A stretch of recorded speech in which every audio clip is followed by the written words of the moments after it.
Radio. Les Français parlent au français. Je n'aime pas la blanquette de veau. Je n'aime pas la blanquette de veau. Sud Radio Berkov dans tous ses états.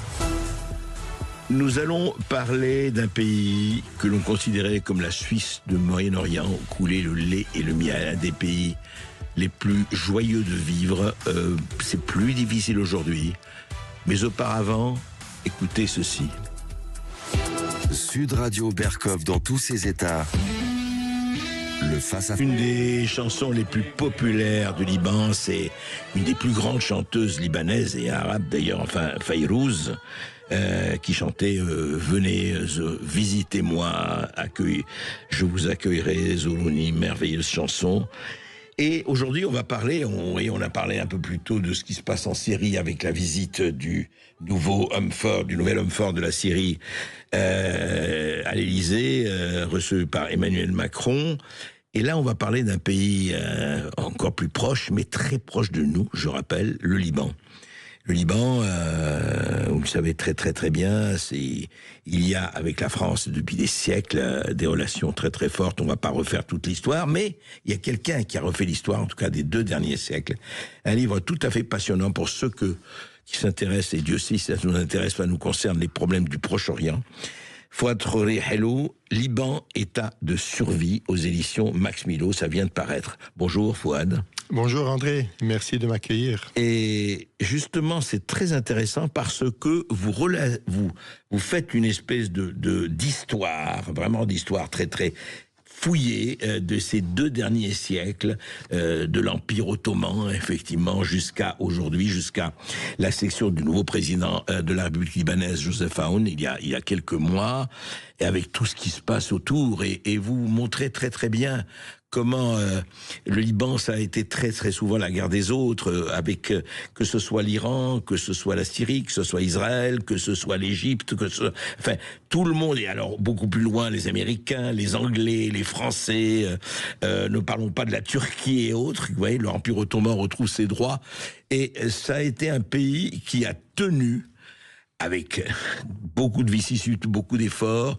que l'on proclamait perdu, terminé, vrayé de la carte, et qui est toujours, et heureusement d'ailleurs, toujours là. En fait, quand vous intitulez votre livre, Fouad Rory Hello, Liban, état de survie, en fait, est-ce qu'il est, soyons clairs, est-ce qu'il est en état de soins palliatifs? Est-ce qu'il est en état où on va lui administrer les derniers sacrements? Ou au contraire, l'espoir est là?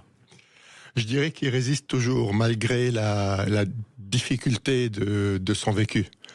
Et l'idée du livre, c'est un peu de prendre par la main le lecteur, de ce Liban compliqué, cet Orient qui a l'air compliqué, l'expliquer de manière simple, sans être simpliste, et dire de quoi il s'agit, pourquoi on a cette répétition, pourquoi sans cesse on a des crises qui se succèdent au Liban et plus généralement au Proche-Orient d'ailleurs, mais on pourrait élargir le raisonnement. Et pourquoi 2 siècles? Parce que ça fait 2 siècles que c'est le même schéma qui se reproduit tous les 25-30 ans.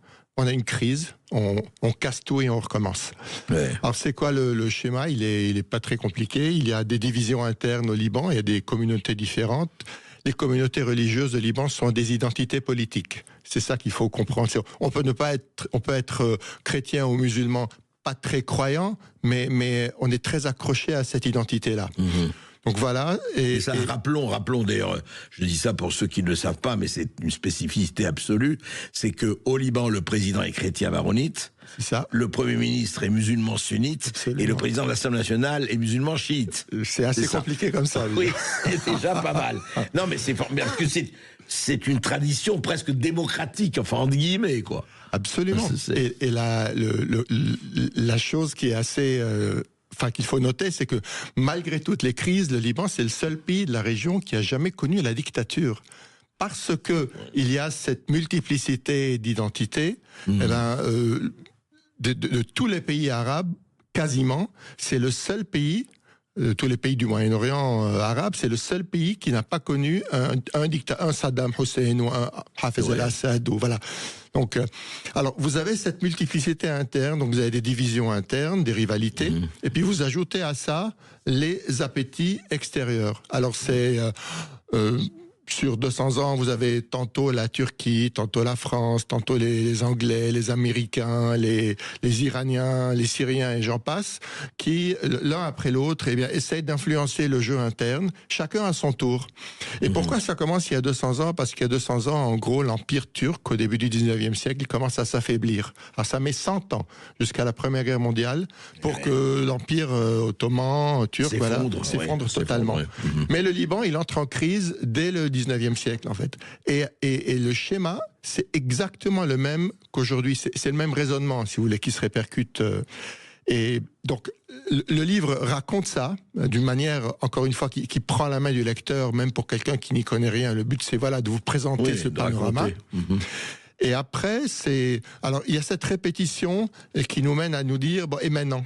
Et maintenant, qu'est-ce qui se passe? Et c'est un peu la grande question qu'on se pose aujourd'hui. Mais est-ce que, alors justement, pour bien éclaircir ça, Fouad Ronéano, est-ce que le Liban, parce que beaucoup de gens pensent que le Liban, et c'est peut-être une part de vérité, a été créé, je rappelle que c'est en 1926, la République libanaise, donc ça fait un siècle, l'année prochaine ça fera un siècle. Absolument. Donc ce n'est pas rien. Est-ce que, au fond, ça a été créé, et là je remonte à avant, pour protéger ou pour réunir les chrétiens du Levant, ou ce n'est pas du tout ça? Il faudrait rappeler, pourquoi le Liban? Pourquoi cette création? Je dirais que Alors vous allez me dire, il y a eu les Phéniciens, etc. Mais la raison, le prétexte, on peut appeler ça comme on veut, de l'existence du Liban, c'est effectivement les chrétiens du Liban. On va dire. À la base, c'est parce qu'il y avait des chrétiens au Liban qui étaient très proches de la France depuis des siècles déjà. Que quand la France est devenue mandataire en Syrie et au Liban, elle a tracé ses frontières et elle a créé le Liban. Et il faut souligner que les frontières du Liban de la République libanaise de 1926, du Grand Liban de 1920, ce sont les mêmes frontières qui ont été tracées par l'armée française en 1860 déjà. L'armée française était intervenue au Liban. Dans ces frontières-là. C'était à peu près la même chose. Donc après, l'existence du Liban, elle le doit majoritairement, du Liban moderne, elle le doit majoritairement à la présence de cette communauté chrétienne, à côté d'autres communautés aussi, elles aussi étaient plus ou moins proches de la France. Est-ce qu'elle était majoritaire à l'époque? Est-ce que la communauté chrétienne était majoritaire, ou du moins elle était pratiquement la moitié de la population, ou pas? Alors, non, déjà, dès 1926, les chrétiens font seulement la moitié du pays.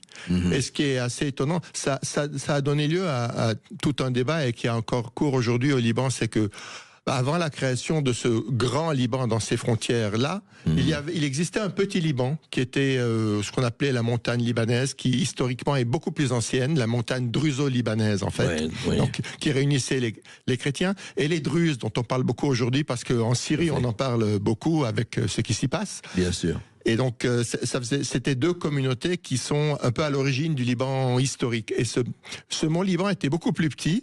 Et dans ce mont Liban, l'émirat, la principauté libanaise historique, les chrétiens faisaient 80%.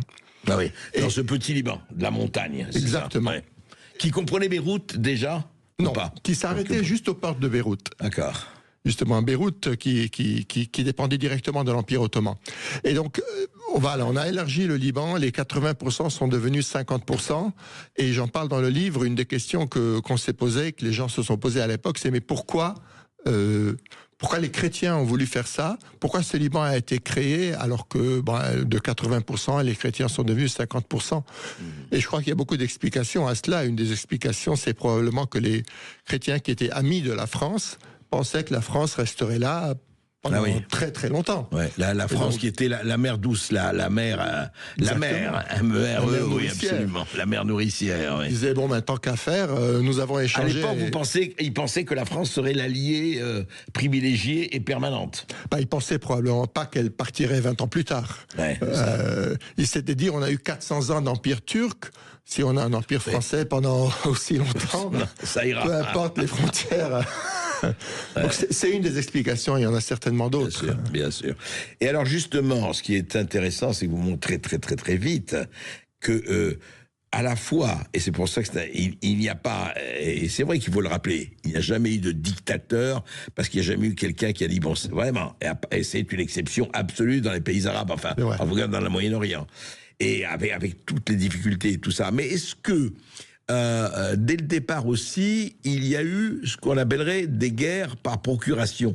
Ça veut dire qu'on a l'impression que les puissances, qu'elles soient moyennes ou grandes, se sont dit c'est formidable, on va utiliser le Liban. Ils se sont pas dit comme ça, bien sûr. On va utiliser le Liban comme terrain de guerre pour aller prendre des positions de force, etc.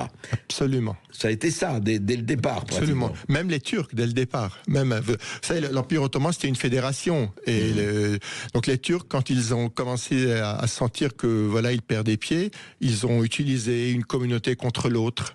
Puis après, les Français et les Anglais sont arrivés, alors chacun avait ses alliés. C'était la guerre, même les Russes d'ailleurs. Donc les Russes utilisaient, étaient proches des chrétiens orthodoxes, les Anglais étaient proches des Druzes, les Français étaient proches des chrétiens maronites, puis tout le monde parlait un peu avec tout le monde. Mais ces rivalités, il y avait des communautés sur le terrain qui relayaient ces rivalités. Donc c'était des guerres par procuration dès le 19e siècle. C'est ça, c'est extraordinaire, parce que, et presque chaque communauté représentait presque un pays ou une partie d'un pays. Absolument. C'est ça qui est étonnant. Et même, il y a des récits qui vous relatent ça. Si quelqu'un frappait quelqu'un à Beyrouth, on en parlait dans les chancelleries à Paris et à Londres, tellement il y avait une proximité avec ce qui se passait. Et alors, comment ça se fait? Dites-moi, on le sait, on a beaucoup parlé à l'époque, on s'en énorgueillissait, d'ailleurs, on était fiers de ça, les 17 communautés.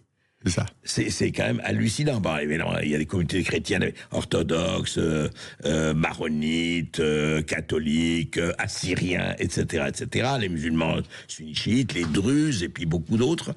Et est-ce que dès le départ, c'est consubstantiel au Liban, ça? C'est rassemblement de communautés quand même. C'est arrivé quand? C'est une question très intéressante en fait. C'est consubstantiel à l'Empire ottoman. Et même avant, on pourrait dire c'est consubstantiel aux empires islamiques. C'est-à-dire que c'est dès le début de l'islam politique, il y a un livre d'Edmond Rabat, qui est un grand historien libanais, qui en parle. Dès le début de l'islam politique, il y a la communauté des croyants, et puis les autres communautés, les gens du livre, les chrétiens et les juifs, qui sont cités dans le Coran, qui sont identifiés comme communautés, et qui dès ce moment-là prennent une identité politique, en fait. C'est un sens politique. Et les Ottomans, ils vont magnifier ce concept-là, parce que vous savez, les Turcs, dans leur empire, ils sont une minorité, dans l'immense empire ottoman. Et donc, comment ils font? Ils vont diviser pour régner, comme font tous les empires. Classique. Et donc, ils vont dire, voilà, les chrétiens, les catholiques, les orthodoxes, les arméniens, chacun est identifié de manière différente, et chacun a des droits et s'autogouverne un peu de lui-même. Et donc, à partir de là, c'est une fédération sur base religieuse. Et on a même dit du Liban que c'était le dernier État ottoman de la région. Parce qu'en fait, ce système libanais... C'est cette mosaïque théocratique, un peu. C'est exactement ça. C'est ça. C'est-à-dire avec des communautés, effectivement, vous parlez des Arméniens. Et c'était étonnant, je dis ça parce que c'est... juste avant la pause, je voulais dire, c'était très frappant. Moi, je parle de ma jeunesse dans les années 60-70, en tout cas avant. C'est que quand il y avait Noël, vous aviez juifs, chrétiens et musulmans qui allaient à la messe de minuit. Quand il y avait la rupture du jeûne du Ramadan, les mêmes juifs, chrétiens et musulmans allaient faire l'iftar. C'est-à-dire qu'il y avait une espèce de...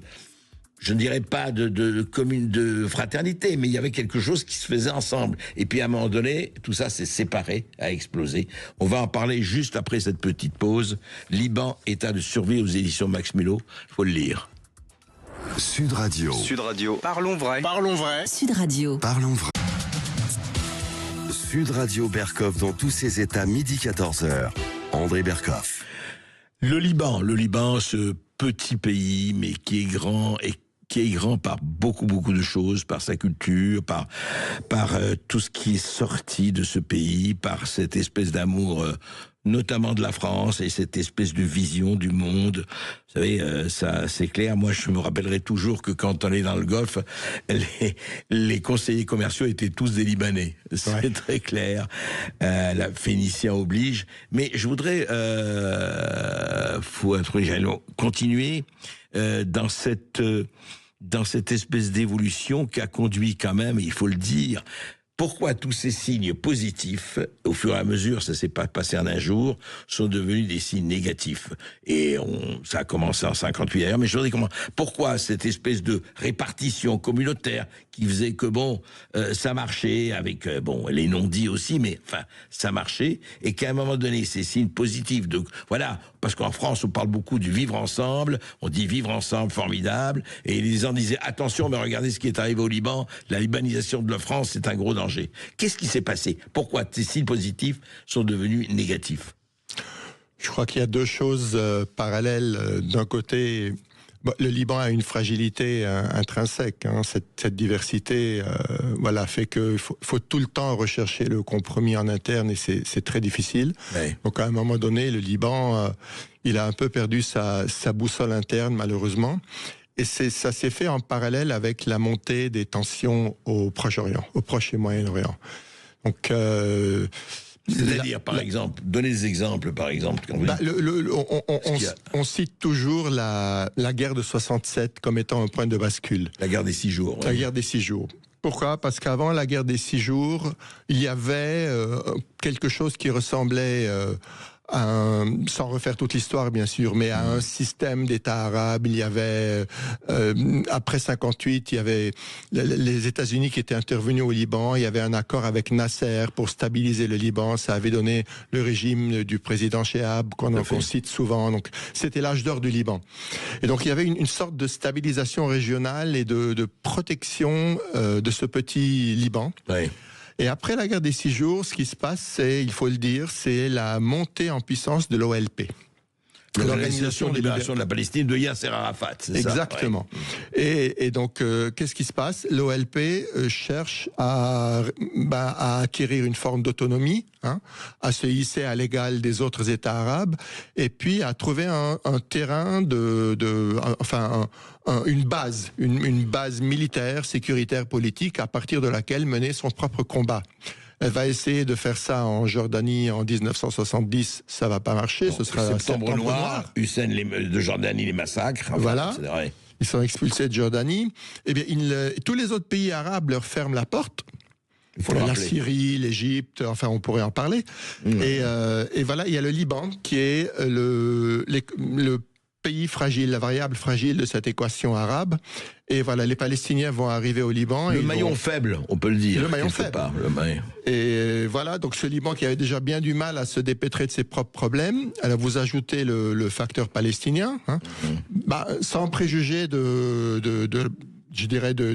revendications de la cause des Palestiniens eux-mêmes à l'époque, il se fait qu'ils vont trouver au Liban un terrain privilégié pour mener leur combat, et ça va déstabiliser complètement le Liban. Et ça va donner... D'ailleurs, les Palestiniens seront les acteurs principaux, les acteurs non libanais principaux de la guerre libanaise, en tout cas dans sa première phase, en 75-76, jusqu'en 82 d'ailleurs. Ouais. Et voilà. Et à partir de là... C'est là où a déclenché de ce qu'on a appelé la guerre civile au Liban. Est-ce qu'elle était une guerre civile ou pas, en fait? Avec le recul, maintenant, ça a duré quand même 15-17 ans, ça a entraîné des centaines de milliers de morts. Aujourd'hui, qu'est-ce qu'on peut dire? C'était des guerres multiples, imbriquées les unes dans les autres. Il y a une expression de Ghassan Toueni, je crois, qui est les guerres gigognes. Ghassan Toueni, qui est un célèbre éditorialiste libanais. Vous avez une guerre civile parce que vous avez des communautés qui se déchirent. Et puis vous avez des guerres entre Libanais et non Libanais. Et puis vous avez des guerres entre non-libanais et non-libanais, entre étrangers sur le sol libanais, des guerres par procuration, l'une après l'autre. Les Syriens vont intervenir après les Palestiniens, puis les Iraniens vont intervenir, les Israéliens vont entrer en 82, vont en ressortir très rapidement de la majorité du Liban et en 2000, ils vont évacuer totalement le Liban. Ça n'empêchera pas les Iraniens d'y rester. Vous voyez, et puis après... Voyez, Par Hezbollah interposé, notamment.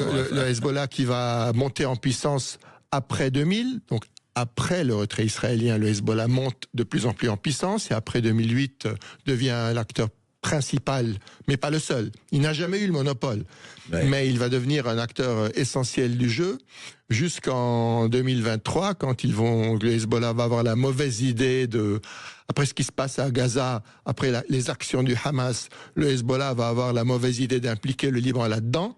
Et on a vu comment ça s'est terminé. Quelques mois plus tard. Depuis octobre 2023, là, enfin tout ce qui se passe maintenant. Exactement. Exactement. Octobre 2023, le Hezbollah se porte solidaire de la situation à Gaza. Septembre 2024, eh bien, il y a une guerre entre le Hezbollah et Israël, et le Hezbollah est défait militairement. Et depuis lors, il essaye de se trouver une place sur l'échiquier libanais, et nous sommes dans ce jeu-là aujourd'hui. Et la question, c'est que va-t-il se passer? Est-ce que le Hezbollah va rendre ses armes? Est-ce qu'il y aura d'autres opérations militaires, ou bien est-ce qu'il y aura plutôt un jeu politique qui va affaiblir le Hezbollah petit à petit? Parce qu'il y a des élections. Il y a des élections législatives l'an prochain, et le Hezbollah n'est pas en très bonne posture. Mais en même temps, il essaye de surnager. Donc, le jeu libanais reste dans toute sa complexité aujourd'hui.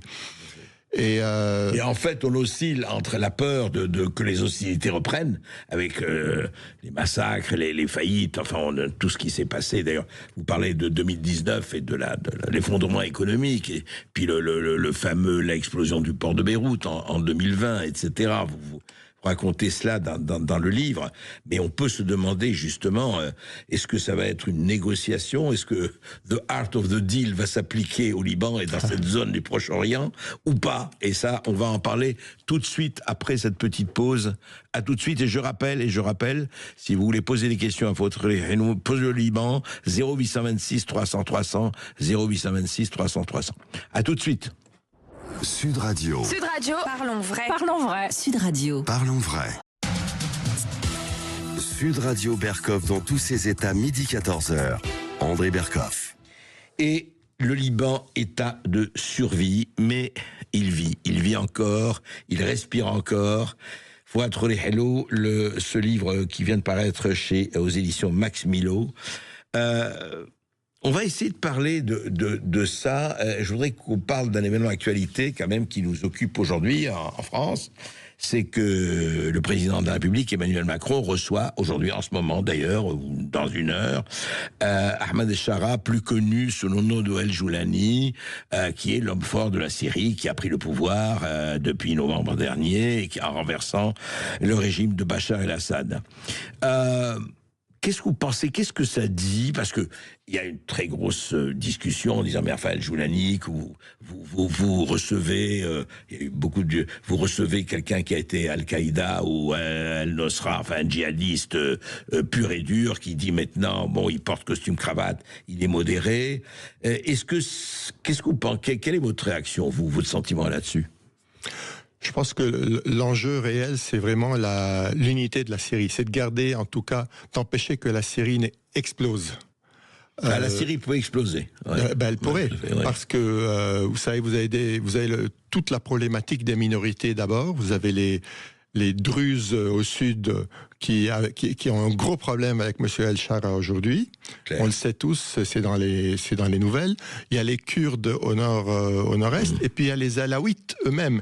Et ce qu'il faut savoir, c'est que c'est en miroir d'un grand problème turc. Parce qu'en Turquie, vous avez 15 millions de Kurdes et 10 millions d'Alaouites, qu'ils appellent Alevis en Turquie, et qui sont peuple notamment tout le sud de la Turquie. Donc, si jamais la Syrie a explosé, que vous aviez des États kurdes et alaouites et autres qui étaient créés, ça enverrait un signal pour la Turquie extrêmement dangereux. Et donc la Turquie ne pourrait pas accepter ça, et idem pour l'Iran. Et ce qu'il faut savoir aussi, c'est que même les sunnites arabes syriens eux-mêmes ne forment pas un bloc homogène et uni. Vous avez les gens de Damas, puis vous avez les gens de Homs et de Hama et d'Alep. Et par exemple, les frères musulmans ceux qui connaissent le savent, était bien mieux implanté au nord de la Syrie, dans la région de Homs, Hama et Alep, qu'à Damas, qui a une autre tradition politique. Donc la Syrie est un pays extrêmement divers et qui a tout le potentiel pour exploser. Mais en réalité, l'enjeu, je crois, c'est justement de faire en sorte que ça ne se produise pas et d'aller au mieux ou au pire vers une forme de fédéralisme à l'irakienne en Syrie. Ouais. Quelque chose qui permette de garder le pays dans ses frontières pour empêcher qu'une explosion en Syrie provoque une contagion à l'Irak, au Liban, justement, et à d'autres pays, Turquie, Iran, auquel cas c'est toute la région qui exploserait avec des conséquences, ça deviendrait ingérable. Et très sincèrement, là-dessus, faut dire, le géopolitologue que vous êtes, est-ce que la France garde, on parlait du Liban, mais il n'y a pas que le Liban, la Syrie était sous mandat français, comme on le sait également, à l'époque. Est-ce que la France, Macron reçoit Joulani, Ahmed El-Shara, est-ce que la France garde, quand on connaît ce qui se passe, les choses étant ce qu'elles sont, on est en 2025, par rapport à la Russie, les États-Unis, l'Inde, la Chine et tout le reste. Mais restons là-dessus. Est-ce que la France, en recevant par exemple Joulani, garde disons une persuasion, un segment de persuasion nécessaire, ou c'est de la communication? Non, je pense que la France joue un rôle qui est... La France parle à tout le monde. C'est ça un peu sa force. Les États-Unis, si vous voulez, les États-Unis, c'est le gros bâton. Les États-Unis, c'est la force militaire, c'est eux qui font basculer le jeu, surtout quand ils viennent en appui à Israël. Et, effectivement, ils font basculer les choses dans la région. Et soit dit en passant, l'équilibre qu'on voyait depuis une quinzaine d'années dans la région, après les printemps arabes, c'était que vous aviez les États arabes, puis tous les États arabes se sont effondrés suite au printemps arabe. Ouais. Et qu'est-ce qui s'est passé? Vous avez eu l'émergence de 3 puissances, la Turquie, l'Iran et Israël, les 3 puissances non arabes.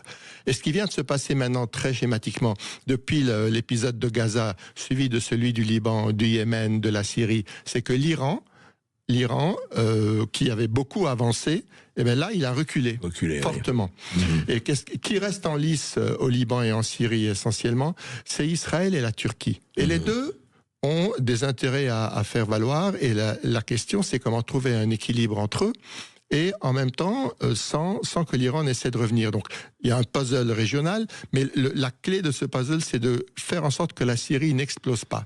Ouais. Alors, les Français, ils parlent à tout le monde. Par exemple, le deal qui a été fait entre les Kurdes et Jolani il y a 1 mois et demi, c'était entre autres par l'intermédiaire des Français. Oui. Voyez, donc, mais ça n'a pas tenu, apparemment. Enfin, on verra ce qui va se passer là. Enfin, pour l'instant, les Kurdes, ça reste tranquille, c'est du côté des Druzes que c'est un peu plus problématique, effectivement. Mais je dirais alors, le rôle de la France, on peut pas le distinguer entièrement de celui de l'Amérique, des États-Unis. Il faut que ça avance en tandem pour que ça ait un bon résultat. Mais là où l'Amérique fait un peu du poing sur la table, la France, elle vient ensuite et puis elle peut créer les deals, comme vous dites justement. Elle peut faciliter les choses et faire en sorte que ces pays qui sont en fait très très fragiles, qui tiennent à peu de choses, et bien ce peu de choses, il faut le garder, ça veut dire du dialogue, et les Français donc sont vous bons êtes dans pour ça. Vous êtes pour le dialogue, vous êtes pour effectivement qu'entre la Syrie, quel que soit effectivement le pouvoir en place et la France, il vaut mieux avoir un dialogue que pas du tout. Il vaut mieux avoir comme on dit en anglais, the devil that you know. Il vaut mieux avoir quelqu'un... Le diable que je connais, le monstre que je ne connais pas. Voilà, parce que si monsieur Joulani El-Shara quitte le pouvoir, la question ce sera dans quelles conditions. Et si ça provoque l'effondrement de l'État syrien, ce n'est certainement pas une bonne nouvelle. Bien sûr. Donc, voilà. Donc aujourd'hui, vous parlez, d'ailleurs, vous avez commencé votre livre, et c'est très intéressant, par l'état des lieux présents. Vous commencez votre livre par ça, effectivement, et vous mettez les enjeux qu'on voit très bien. Et je voudrais avoir justement, avec l'expérience que vous avez, le regard que vous avez, vous savez que certains politiques ici parlent, pour le déplorer, de la libanisation de la France et disant la France quand même connaît une espèce de mosaïque de communautés. En tout cas, c'est évidemment pas le même passé, comparaison n'est pas raison. Il ne s'agit pas du tout de faire des similitudes.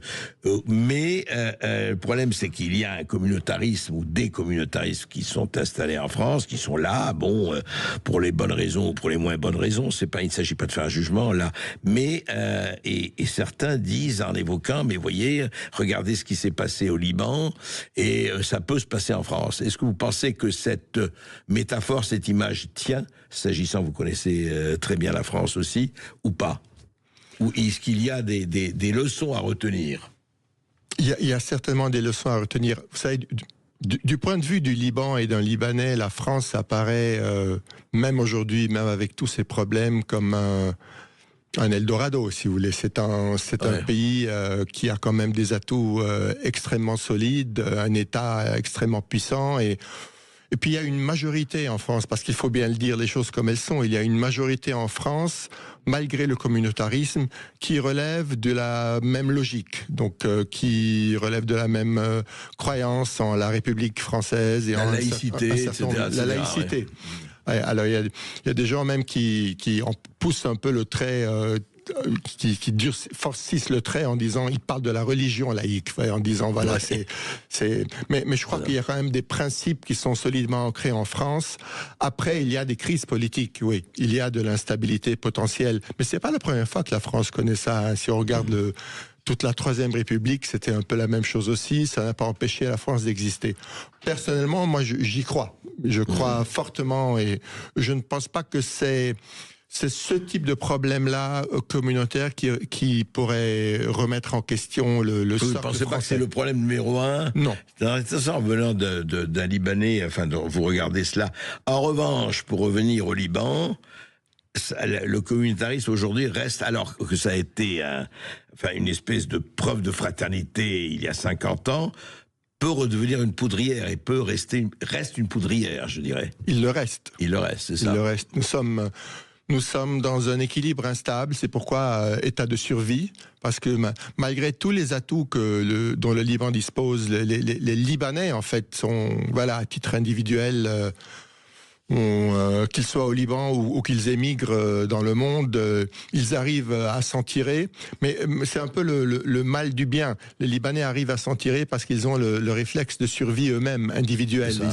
Ils se battent à titre individuel en permanence. Ils partent du Liban avec ces réflexes-là et c'est un peu ce qui leur permet de retomber sur leurs pieds à l'étranger. Mais ça... Ils s'adaptent partout. C'est ça. Ouais, mais ça fait leur malheur dans leur propre pays parce que collectivement, ils n'y arrivent pas forcément. Ouais. Donc, alors, nous avons une diaspora immense. Cette diaspora peut très facilement remettre le Liban ou aider à remettre le Liban sur pied. Il suffirait de rien. Le Liban, c'est grand comme la région parisienne. Oui. C'est 2 départements, mais enfin le français, quoi. Absolument. Il suffirait d'un rien, d'un petit changement, voilà, et puis que les pays du Golfe changent un peu leur attitude, que les Libanais reviennent, et ça repartirait. Pour combien de temps? Telle est la question, effectivement. Mais voilà, c'est un peu notre destin. Mais vous pensez pas, justement, aujourd'hui, pour poser une question brute de décoffrage, vous pensez pas aujourd'hui que beaucoup de Libanais sont partis et ils ne reviendront pas de sitôt en se disant malgré tout c'est plus possible, oui on peut pas, on en connaît tous, qu'ils soient ici en France, aux États-Unis, voire en Amérique du Sud ou au Canada ou ailleurs, enfin bien sûr. Est-ce que ce sentiment n'est pas aujourd'hui, même si on ne dit pas tout est foutu, mais est-ce qu'il n'est pas assez ancré dans une grosse partie quand même des Libanais? Je pense personnellement que ce qui ramènerait les Libanais, c'est une vraie paix régionale. Si les choses vraiment... si le chaos proche-oriental cesse d'être un chaos et devient autre chose, alors là, ils reviendront. Une bonne partie d'entre eux reviendra parce qu'ils vont trouver au Liban... un peu la même chose au plan économique qu'ils trouvent ailleurs, mais en plus une proximité culturelle, pourquoi pas. Sinon, si l'instabilité demeure, mais un point d'interrogation, effectivement, parce que qui peut être endosser l'habit de résistant éternellement? Et à un moment où il faut arrêter et vivre normalement, quoi, et on se dit oui, et à quel prix et à quel titre c'est vrai.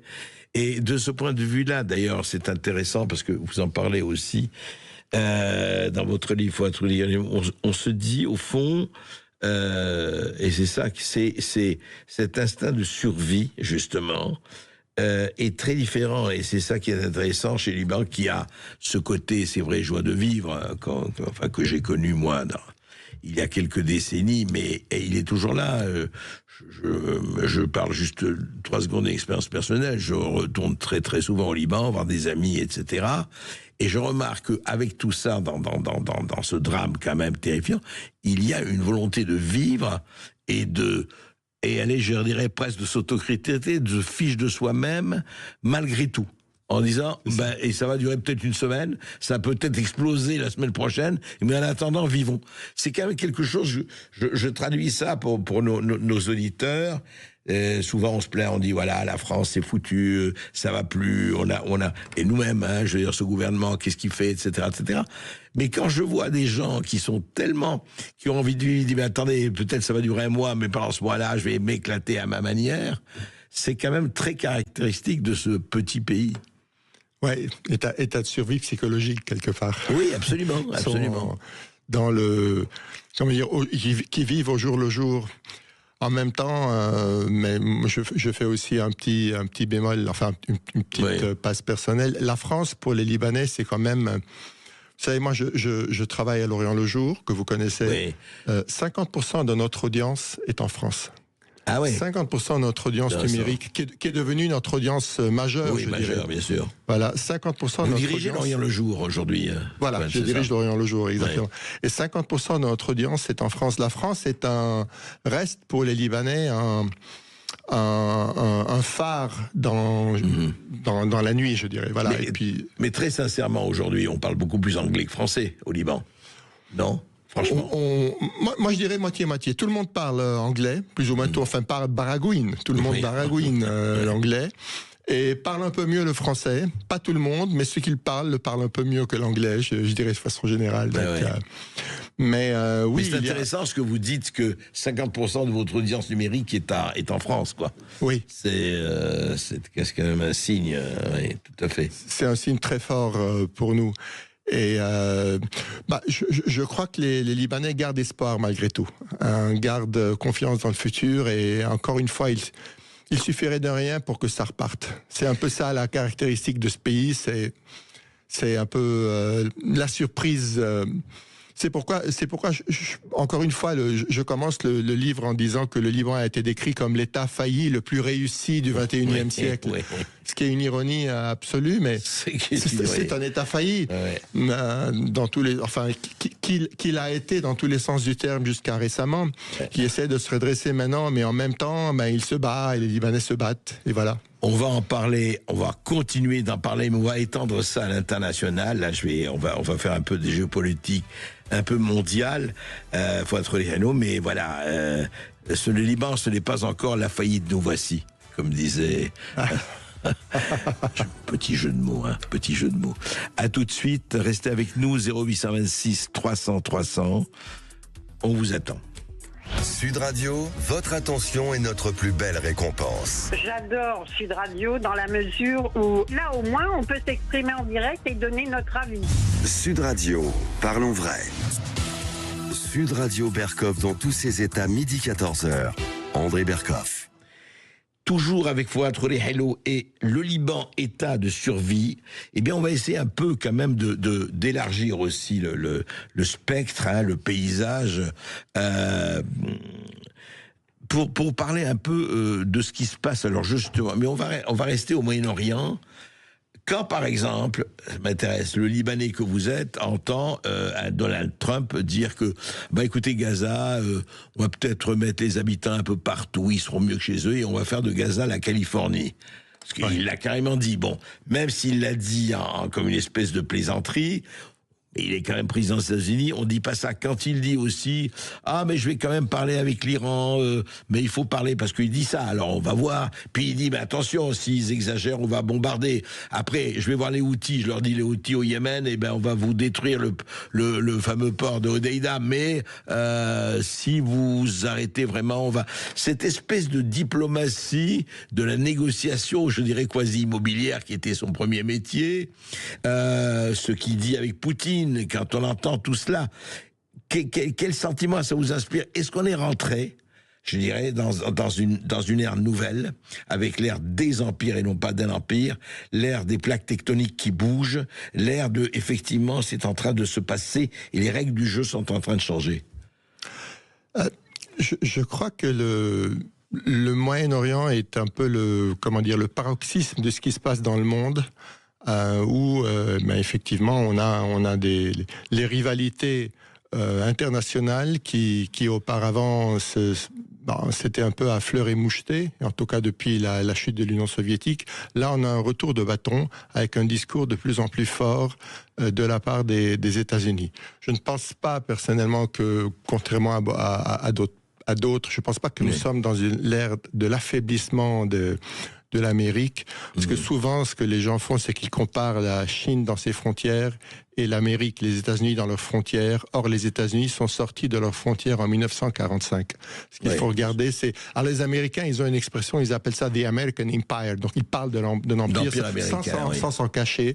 Alors, en Europe, on a une autre approche, mais le réseau d'alliances américains, économiques, militaires, sécuritaires, politiques, est beaucoup plus, à mon sens, beaucoup plus imposant qu'il n'y paraît. Donc c'est pas de mal à veille que les choses vont basculer aussi rapidement. Par contre, au Moyen-Orient, clairement, on change d'époque. On voit bien que ce qui se passe depuis 2 ans, c'est le repli des Iraniens accéléré. Et alors spectaculaire. Spectaculaire.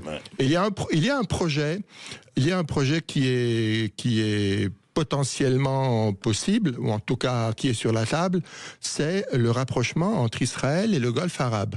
Et la continuité de l'Europe jusqu'à l'Inde à travers. Et pourquoi on en parle? Parce qu'il y avait un autre projet qui était le projet des routes de la soie. Oui, bien sûr. Qui était allé de Chine jusqu'en Europe par voie de terre. Sauf que ce projet des routes de la soie, il a été interrompu brutalement depuis 2-3 ans en deux endroits de la carte que tout le monde connaît très bien. Le premier endroit, c'est l'Ukraine, parce que la guerre en Ukraine, ce qu'il faut voir, c'est mis à part les conséquences sur l'Ukraine elle-même, la guerre en Ukraine a instauré une frontière en plein milieu de l'Asie. Et aujourd'hui, il y a une frontière entre l'Ukraine et la Russie, qui est en fait une frontière entre la Russie et l'Europe. Et donc, les routes de la soie chinoises, elles ne peuvent plus passer par là. Et le deuxième tracé des routes de la soie, c'était par l'Iran. Sauf qu'avec, d'abord, ce qui se passe maintenant au Proche-Orient, et ensuite, avec la guerre en Arménie, qui a fait que, la liaison entre la Turquie et l'Azerbaïdjan et aujourd'hui existe par voie de terre. Elle a été créée par la force à travers cette guerre arméno-azérie.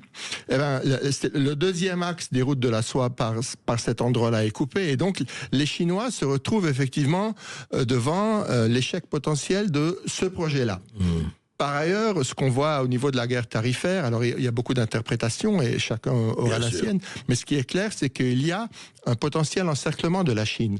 Parce que ce qu'il faut voir, c'est qu'est-ce que les alliés des États-Unis vont faire, qu'est-ce que l'Europe va faire. On sait que les partenaires commerciaux de la Chine et des États-Unis, particulièrement l'Europe, particulièrement l'Asie du Sud-Est, ils ne veulent pas être inondés par les produits chinois. C'est-à-dire ces produits chinois qui ne vont plus aller en Amérique, ils vont pas aller ailleurs non plus parce que c'est donc parce que les Chinois espèrent que ça va aller en Europe. Exactement.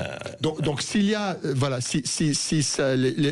les frontières se ferment un peu à cette noria de produits chinois qui résulte, il faut quand même le dire, c'est un dumping de l'État chinois, c'est un soutien financier absolu. Donc si ça se passe, ça peut rebattre les cartes entre les routes de la soie qui ne sont plus d'actualité d'actualité et cette espèce de frein à l'expansionnisme commercial et économique chinois, eh ben, ça peut peut-être expliquer un peu ce qui se passe et l'attitude, je dirais, au-delà de la caricature, l'attitude de Donald Trump et des États-Unis aujourd'hui, qu'est-ce qu'au-delà de la caricature, on peut conclure de réel sur ce qui se passe vraiment? En fait, ils sont aussi en position de force, contrairement à ce qu'on dit. Absolument. La plupart des gens, et on est bien d'accord. Et sur le Moyen-Orient, ça rebat les cartes? Sur le Moyen-Orient... Vous avez parlé de la faiblesse de l'Iran, de l'affaiblissement d'Iran. Par ailleurs, le reste... Il reste la Turquie et Israël. Voilà, ce sont les deux acteurs qui restent. Et puis il y a les pays arabes autour qui hésitent, qui regardent qu'est-ce qui va se passer. C'est la réalité des choses. Alors, la Turquie a essayé d'avancer ses pions en Syrie. À travers M. Jolani, mais pas vraiment lui, à travers d'autres acteurs que M. Jolani, qui sont des acteurs directs, des pions directs de la Turquie en Syrie, qui relèvent de la mouvance qui a pris le pouvoir, qui a fait chuter Assad, et que Jolani ne contrôle pas d'ailleurs forcément. Oui, complètement, bien sûr. Et ça a échoué. Israël a bombardé les Turcs et les alliés des Turcs et a fait en sorte que cet expansionnisme turc en Syrie ne soit pas possible. Donc maintenant, quelle est la phase d'après? La phase d'après, c'est de regarder, qu'est-ce qui va se passer concrètement? Vous savez, Jolani l'a dit, enfin, c'est un congressman, donc un député américain, un membre du Congrès, qui l'a relayé à la presse mondiale. Il a dit, j'ai parlé à Ahmed al-Shara et il m'a dit qu'il est prêt à la normalisation avec Israël. C'était dans les médias. Okay? Bon, Ahmed al-Shara n'a pas commenté. Donc, la question c'est, est-ce que à partir de là, la région va aller vers une paix et dans quelles conditions?